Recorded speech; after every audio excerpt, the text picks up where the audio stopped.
Bon, cette fois on y croit, je vais réussir à faire des vidéos dont j'aurai pas honte et que je supprimerai 2 semaines après. Bien le bonjour!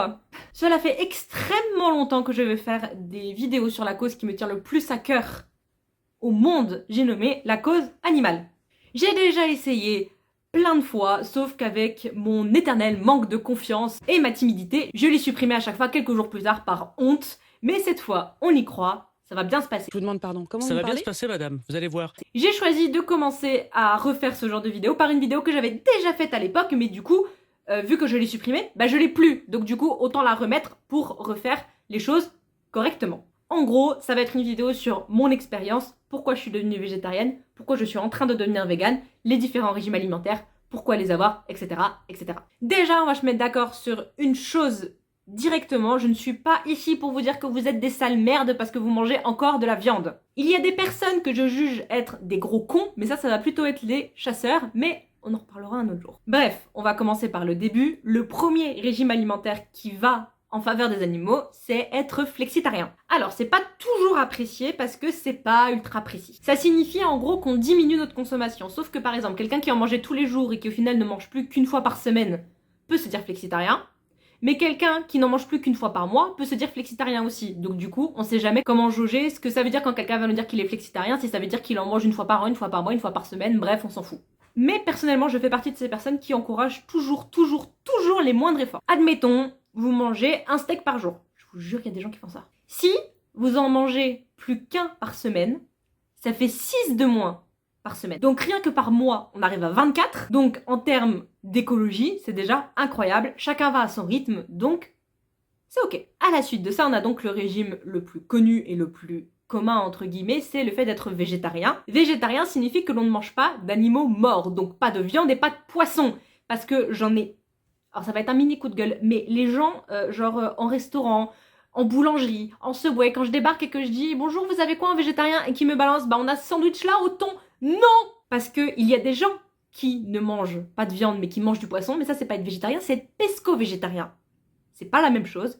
Moi je ne mange ni viande ni poisson, donc laissez-moi. Ensuite les deux prochains, la majorité des gens pensent que c'est la même chose, mais en soi, pas vraiment. C'est du coup être végétalien ou vegan. En termes alimentaires, par contre, on est d'accord, c'est la même chose. Le fait d'être vegan ou végétalien, c'est en gros ne rien manger qui provient de l'exploitation animale. Donc pas de lait, pas d'œufs, pas de miel, pas de fromage, pas de crème, bref, vous m'avez comprise. Mais le véganisme, à mon sens, n'est pas que du côté alimentaire, mais un mode de vie à part entière.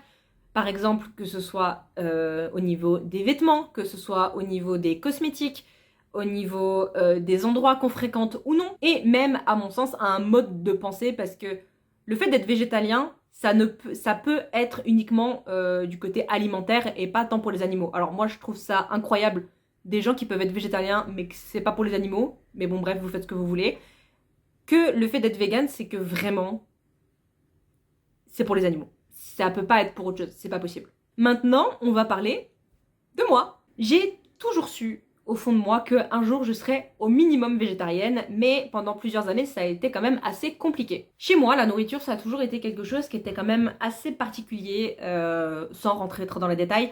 Ma mère devait souvent faire des plats un peu spéciaux pour un peu chaque membre de la famille, et disons que j'étais la seule personne classique et j'avais pas envie de l'embêter avec encore un type de menu supplémentaire. À partir de 2019, j'ai diminué la viande après être allée voir le film live action Dumbo au cinéma. Posez pas de questions, je me souviens pas du tout de ce film, pourquoi, comment, je sais pas. Mais le souci qui s'est posé, c'est pour ça que ça n'a pas été ok sur le long terme, c'est que je travaillais au flunch. Donc le problème c'est que la majorité de mes repas c'était là-bas, et là-bas en fait les seuls plats végétariens auxquels j'avais accès c'était des assiettes de frites.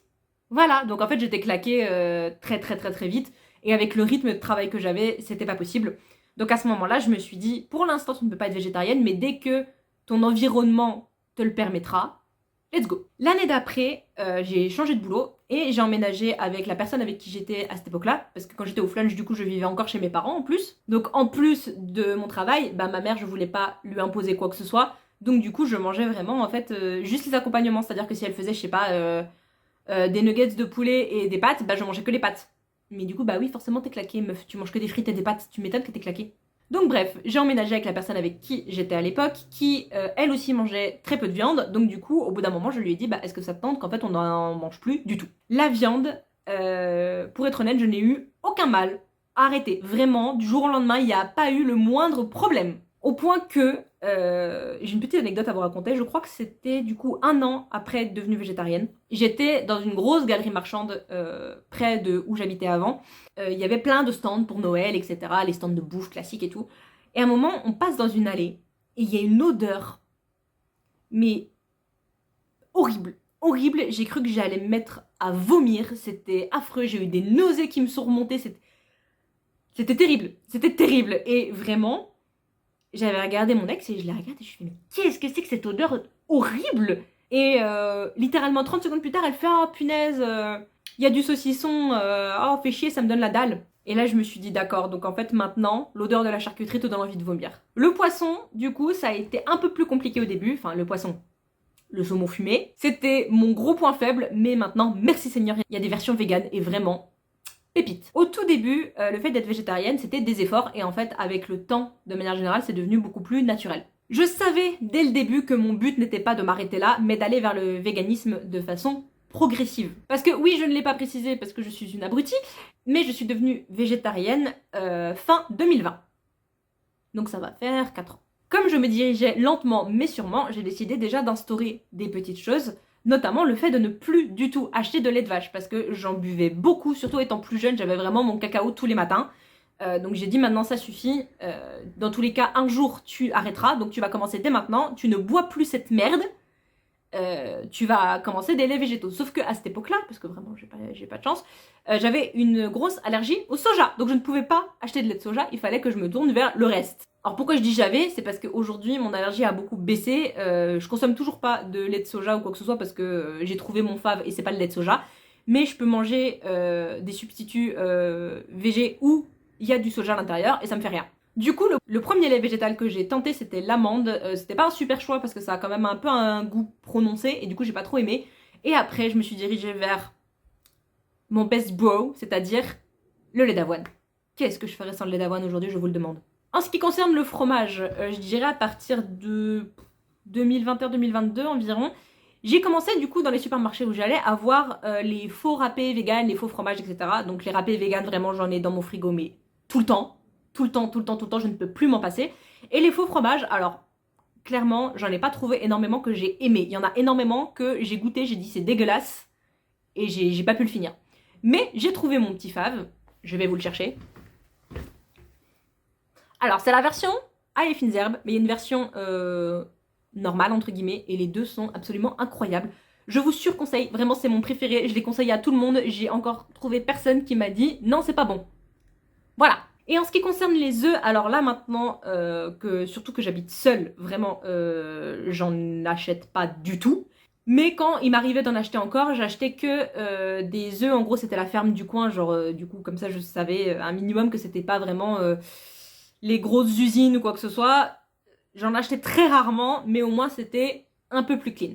J'ai aussi commencé à faire attention en termes des produits cosmétiques que j'achetais parce que du coup j'allais dans une petite boutique vers mon ancienne ville du coup qui s'appelle Happy Free d'ailleurs. Je vous conseille d'aller la suivre sur TikTok, sur Insta et tout parce que vraiment elle est trop mignonne. Et du coup en fait elle a une boutique en gros où elle a que des produits cosmétiques cruelty free et la grande majorité vegan. Et du coup en fait j'ai acheté tous mes cosmétiques là-bas. Comme ça j'étais tranquille et du coup maintenant que je suis plus là-bas mais ailleurs, je vais tout simplement chez Avril. En fait, mes produits Avril, avant, je les achetais chez elle. Mais maintenant, du coup, soit je les achète chez elle quand je repasse dans le coin, soit je vais directement chez Avril et je vais me les acheter là-bas. Ou alors chez Lush. Ou à la rigueur, des fois, même chez Normal, des fois, ils vendent pas mal de produits qui sont vegan. Alors, pour moi, je sais pas si c'est des produits vraiment ultra clean, mais au pire des cas, tant que c'est clean pour les animaux, pour moi, à la rigueur, je m'en fiche. Bref, on a assez parlé du passé. Parlons du présent. Disons que là où est-ce que je me situe sur l'échelle de végétarien à vegan. On va dire que je me situe à 75% à peu près. En fait, le seul truc qui n'est pas vegan chez moi actuellement, ça va être des fois où j'ai la flemme de faire des choses par moi-même et que je vais prendre des trucs industriels. Et du coup, forcément, parfois, il y a du lait dedans, de la crème, des œufs, par exemple, je sais pas... J'adore les viennoiseries, c'est ma grande passion sur cette terre.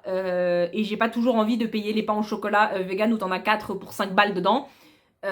Du coup, bah, je craque et j'en achète des pas vegan. Et donc, du coup, voilà. Ou par exemple aussi, l'autre jour, j'étais avec une pote et j'ai craqué et je me suis acheté des céréales les mêmes que quand j'étais gamine. Sauf que, bah, bien évidemment, que c'est pas vegan, ça non plus. Et à l'extérieur également, je ne suis pas vegan parce que j'attends déjà d'être 100% vegan chez moi avant de galérer comme une malade à l'extérieur parce que déjà en tant que végétarienne, j'en chie. L'autre jour, j'ai dû faire 3 boulangeries pour me trouver un sandwich sans viande et sans poisson, c'est quand même une dinguerie. Donc être vegan à l'extérieur, c'est compliqué. En termes de cosmétiques, vraiment, ça, il n'y a pas de souci. J'ai rien qui est pas clean. Ou alors, si j'ai des trucs qui sont pas toujours clean, c'est pas moi qui les achète. C'est par exemple, ma mère, elle fait beaucoup, genre les promos. Vous savez, quand vous avez, je sais pas, 5 bouteilles de gel douche et puis il y en a 2 gratuites, j'en sais rien, voilà. Et puis du coup, des fois, ils m'en donnent parce qu'ils en ont trop, parce que bien évidemment, il n'y a pas à acheter autant, maman.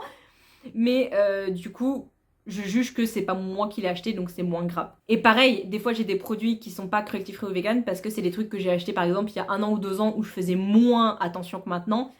Et je pars du principe que je vais pas jeter un truc parce que c'est pas vegan ou cruelty-free. En fait, c'est contre-productif. Au contraire, si déjà c'est pas clean, je vais pas en plus gâcher ce qui reste. Enfin, non, c'est ridicule. Et je prends mon temps vraiment pour que ça ne se change pas en frustration et que je craque pas au bout de quelques temps parce que j'ai pas eu assez de ça, pas eu assez de ça. Il y a des choses qui, au final, il y a quelques temps, j'aurais pensé ça impossible, genre notamment le fromage. Vraiment, il y a quelques temps, vous m'auriez dit que si je mange du fromage, c'est à la rigueur les raclettes en famille et c'est tout. Mais je vous aurais dit, mais c'est n'importe quoi, ça, c'est pas possible. Du coup, oui, mon autre craquage, c'est les raclettes en famille. Mais je sais que je tiens le bon bout et je sais que c'est mon objectif principal de l'année 2025 et je sais que je le tiendrai parce que vraiment c'est quelque chose qui me tient à cœur. Sur ce, Lénie et moi, on espère que cette petite vidéo retour vous a plu. On espère aussi que cette vidéo va durer dans le temps et qu'elle ne va pas être supprimée dans 3 jours par l'anxiété de moi-même. Et j'ai d'autres idées de vidéos à venir. J'espère être capable psychologiquement de les faire, mais je vais faire au mieux pour, donc je vous dis à la prochaine. Je vous dis à la prochaine. Bye bye.